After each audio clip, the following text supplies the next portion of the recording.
somewhat detailed knowledge of the quantum theory. And I thought, since this is Princeton, and since I've a certain bit of acquaintance with the place and with some of the people who've been here, that it might be more appropriate to talk about things at least distantly related, distance in the sense of the distant past, related to Princeton. Now, as you've heard, I'm not entirely a stranger to Princeton, although I certainly have always felt that way.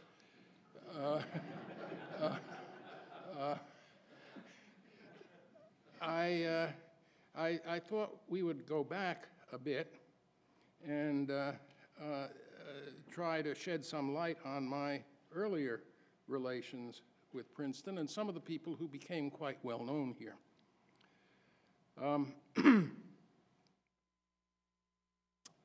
As you heard, I was in college at a fairly early age.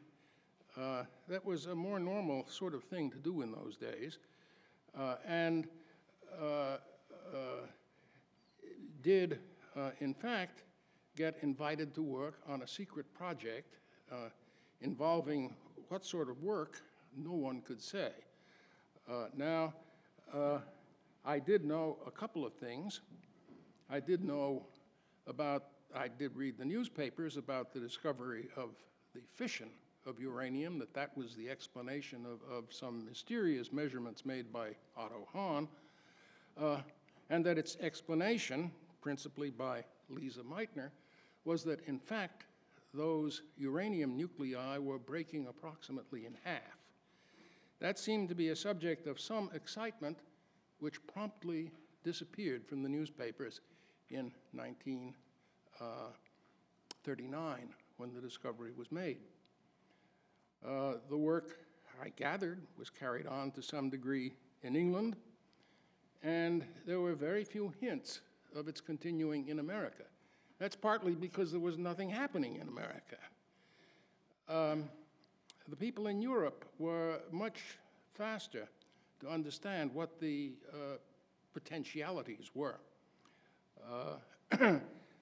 There was, however, a cyclotron at Harvard, which accelerated protons, and somehow or other that was mysteriously dismantled in the spring, I think it was, of 1943. I remember Professor Bridgman saying to the medical people who showed up, they were Army medical people wearing medical uniforms, and cutting up the cyclotron and sending it to something called the St. Louis Medical Depot. No one had ever heard of the St. Louis Medical Depot. I don't believe there was one.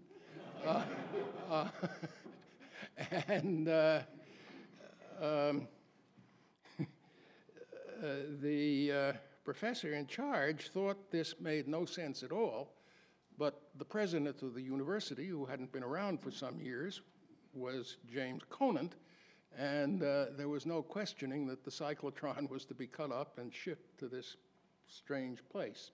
That much I had heard, and that was about it.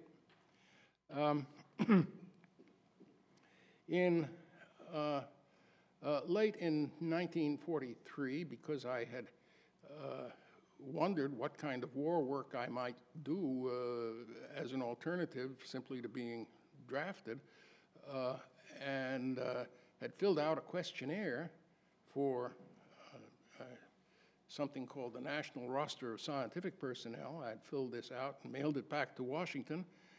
And sure enough, a gentleman in a dark black overcoat showed up in Cambridge and asked to interview me in matter of fact, an otherwise locked and mostly darkened room. There was a light switch in it. He wouldn't at all say what kind of work it was he was interested in recruiting me for. He would say that it was out west, and out west was about the only thing one ever learned officially at that stage. It was out west. I had to fill out a security personnel questionnaire, and it was very easy for me to do at that age. Instead of having endless pages describing past addresses and the like, I could leave them all blank. I had no prior addresses. In any case, the instruction came to send my trunks, all my worldly belongings, to Post Office Box 1663, Santa Fe, New Mexico.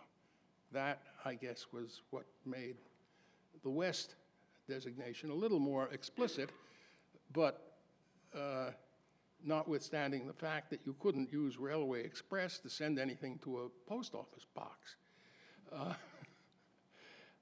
I did ship a trunk full of odd bits of clothing out there, and took a train to Chicago, and there made a phone call, not that one, and indeed, a gentleman showed up at the LaSalle Street station and told me I had to go to the Dearborn station and get on the Chief, which part of the Santa Fe Railroad. It doesn't go to Santa Fe, however. The closest it comes is a tiny town of Lamy, and it was a marvelous trip out there with the horizon broadening all the time and the weather improving. The period we're talking about is the first week of 1944, I think. Indeed, all sorts of people dressed in ostensibly Western dress came and went on the train, including an occasional Indian. They were all selling artifacts of some sort. I did get off at Lamy, and another chap got off the train. At the same time, he was a short man with a round face and had a dark blue overcoat on. Now let's see if this thing works. Whoops, no, this is the chap. He was introduced to me as Mr. Newman. Mr. Newman, I later discovered when we got to Santa Fe, where there was an office associated with this project, I saw him sign his name as John von Neumann, and that was a name I was familiar with. Not very familiar with his earlier mathematical work, but with his book on quantum mechanics. And